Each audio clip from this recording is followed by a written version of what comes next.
afternoon session is Michael Omeros. Michael is a co-founder and managing director of Over the Wire. Michael has over 20 years of experience in the telecommunication and IT services sector. Prior to Over the Wire, Michael held a senior management role at GBST, worked for Zurich Insurance in the UK, and also founded Silentia, which is now forming part of Over the Wire. Please welcome Michael Omeros.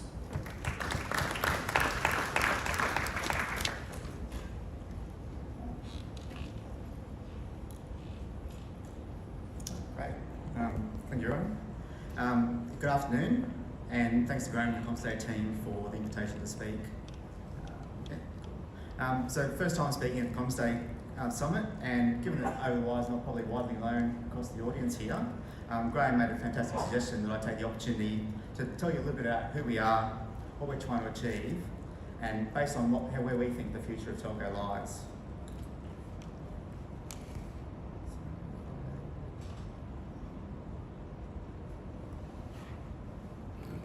And I hope I can go to the next slide. Well, can you guys try it from over there? Thank you. So our purpose is to simplify technology to empower business. We're here for business and passionate about partnering in our customers' journey. So we don't do anything in the residential space, we are all about business. And our customer success is our success. Thank you. I might just give you a, thank you. So Over the Wire is a technology company with telecommunications at its heart. Our goal is to be the integrated platform underpinning the digital transformation of Australian and New Zealand businesses, the telco of the future. So our platform is delivered across three key pillars that support our customers' journey, being cloud, connect, and collaborate. We service the direct, partner, and wholesale markets. Now, before I explain the three pillars to you in more detail, I'll just tell you a quick story of where the name Over the Wire came from. Now, back in 2005, Brent Patton and I had the idea of starting up a technology company that delivered business services over the wire. So effectively, a plug in the wall, much like you consume other utilities such as power. Through that plug, you consume your telephony services, your desktop, etc. Now, the world's changed, and the wire was really about a metaphor. It wasn't necessarily about a terrestrial service.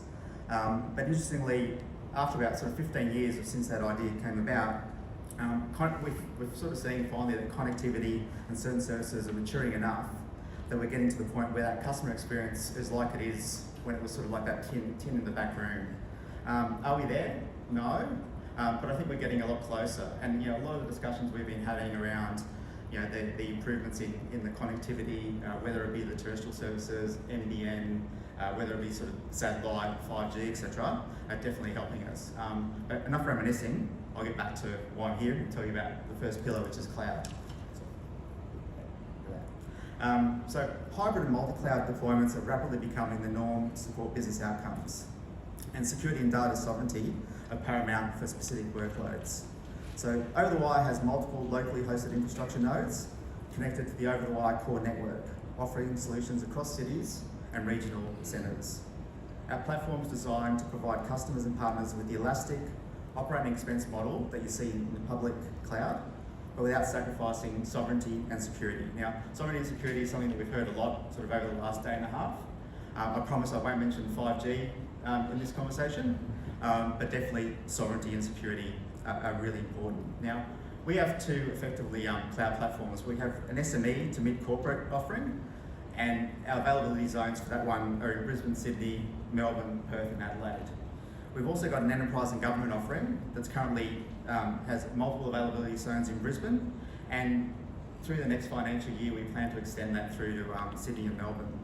So at a really high level, what is that cloud offering? It's infrastructure as a service, it's DS Cloud, which is Digital Sense Cloud, which can be consumed public, dedicated or private. It's about hybrid and multi-cloud, it's on-demand cloud connectivity, it's backup storage and data protection, and it's also data center co-location. Now, I'll just quickly mention DS Protect, or our data protection offering. It's a fully integrated hardware and software offering that delivers world-class data protection, business continuity, and disaster recovery. Now, more and more so, I think we're all seeing that businesses are really looking for how they protect their data. Security is really important when things like ransomware, etc., happen. How are we able to get back to our data and be able to recover and not have to pay those, outrageous fees, etc. So, it's a really important offering that we have and one that we're progressively building out quite successfully in the market. And also importantly about our cloud offering is we actually own all the infrastructure that makes up our cloud offering, and it's either housed in our own data centres in Brisbane or third-party data centres nationally. Typically NextDC, it's a company that we build a very strong relationship with there. So jumping on to our next slide, which is Connect. We've sort of heard a lot about the increase in speeds, etc. But really, we think like the telco of the future is more than just speeds and feeds. It's about taking that customer-centric approach to connectivity.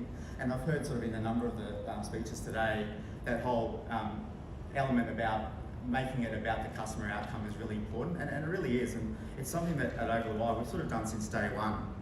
Our network spans Australia and New Zealand. We connect 28 data centres, and we're aggregating last mile connectivity from an extensive network of carrier partners. At last count, we had about 50 different partners that we have some sort of connectivity with. We've also got SD-WAN gateways in Brisbane, Sydney, Melbourne, Perth and Auckland, and that allows us to deliver an integrated offering in conjunction with our core MPLS. Our customers can use the application-aware routing to ensure traffic travels along the most suitable path, taking advantage of the reliability and security of traditional networks, in conjunction with the affordability and convenience of public internet connections. Given the audience I'm speaking to, I won't sort of go into any more detail there, but our Connect offering comprises of last mile connectivity, as I mentioned, leveraging about 50 plus carrier partners, Layer 2 mobile connectivity, utilising our Optus MVNO, software-defined networking, which we just mentioned, cloud connectivity, and then internet access and IP transit. So over the years, we've actually been selective with the infrastructure that we've built for our Connect pillar. Primarily, we've tried to remain capital light. However, where it makes sense, we will look to build our own fibre. But one of the things that we've just been most recently doing is, as we've been building out our connectivity solutions with focus on quality, etc., we're actually launching our international connectivity and carrier-grade IP transit product next month. So just jumping on to the next slide. Thank you. As I sort of said, so as we've been extending that connectivity, low latency networks, focus on quality, have been critical to what we're delivering for our customers. So we've decided to make that available to our wholesale partners who are looking for direct international connectivity into Asia, New Zealand, US. And we've basically built it across the fastest routes, configured with full diversity and DDoS protection as standard. Media release will be out sort of later this month about that. But Steve Fisher, who's at the table over there, if anyone's interested in having a chat to him, please feel free to. There you go, Vish, that's the plug. So just jumping on to the next slide. And for anyone who follows Over the Wire on the ASX, so we are an ASX listed company. We put out an announcement this morning about our Tier 1 voice platform, and basically it is complete in terms of all the build. So we are the newest Tier 1 provider, having just completed the build. Our infrastructure project around Carrier Interconnect and software platform, we believe, is a strategic asset for us. Now, some of our colleagues refer to us as the new entrant on the block, and we believe that's because we're unencumbered by legacy networks and plan to reshape the wholesale and partner voice market to ensure the best customer experience possible. You would have seen CommsDay write an article probably about a couple of months ago about our High Rollers initiative.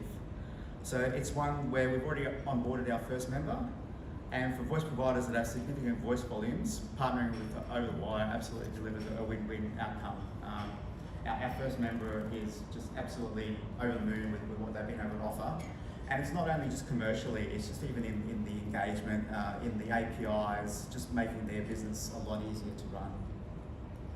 Collaboration, what does that mean for us? It is about cloud PBX, it's SIP and CTS, mobile fleet, SMS gateway, inbound voice routing and analytics, and wholesale VoIP platform, leveraging APIs as I just touched on.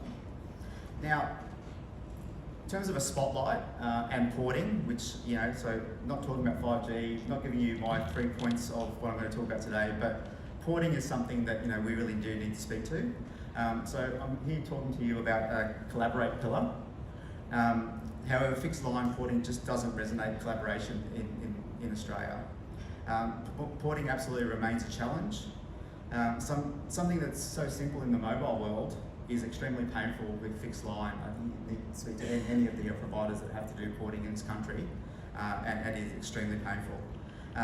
We've previously had to go through an intermediary in that we weren't a tier one, and we found the communication was lacking, systems were broken, just to name a few things. Now, we think that the direct engagement with the other carriers will assist a little, however, it won't solve the systemic issues that this industry faces. I think what we need to do as an industry is just take a step back and understand that ultimately it's our customers that are experiencing the suffering the most. Yes, it's painful for the porting teams and that, but we are affecting our customers when porting doesn't work. We absolutely welcome the opportunity to work collaboratively with our colleagues, Telstra, TPG, Optus, Focus and Symbio to deliver a resolution. And I think the way we need to measure ourselves and whether that's successful is, are we achieving shorter porting times? Is there better accuracy? And is there less customer impact post-porting? I think we need to set that as our goals and actually do something about it. A story that you guys may or may not know, but Volvo opened up a patent for their 3-point seatbelt system in the interest of safety over profit. And although fixing fixed line number porting is not going to save lives, I think it's going to make a lot more pleasant. So let's get on with it. So just jumping onto the next slide, I mentioned earlier that our goal is to be an integrated platform underpinning the digital transformation of Australian and New Zealand businesses, the telco of the future. So what does that mean to over the wire? So traditionally, telcos have been infrastructure heavy and slow.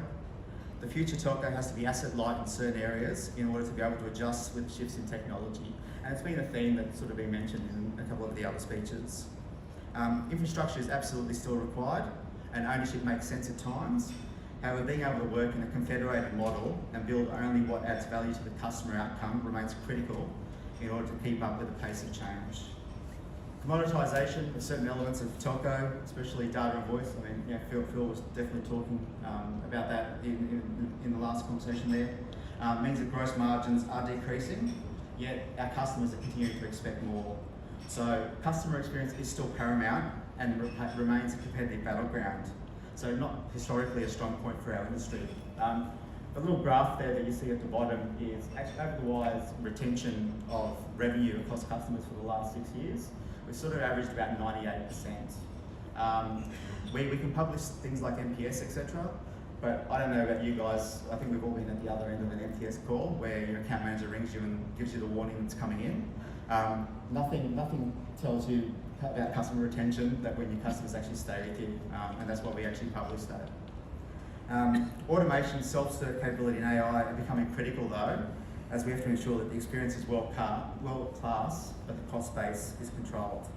And our strategies need to stay ahead of the digital disruptors. Think about the migration away from cable TV to streaming services. So what new technologies do we continue to add to ensure that we're enhancing our value proposition?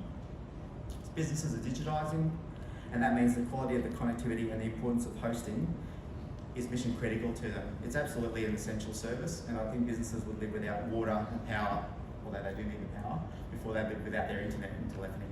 So beyond rural connectivity, speeds and feeds, a bundle offering that delivers enhanced connectivity, collaboration and cloud infrastructure built on a secure foundation is absolutely paramount. And tomorrow's telco is actually a team sport. It's about having a growing partner ecosystem to deliver the best outcomes for our customers. A partner that can leverage an integrated platform to deliver solutions will be ahead of their competitors. All of our customers are being disrupted, and we must continue to simplify technology to empower business. So thank you everyone, appreciate your time today. Thanks again Graham and the CommsDay team for the invitation to speak.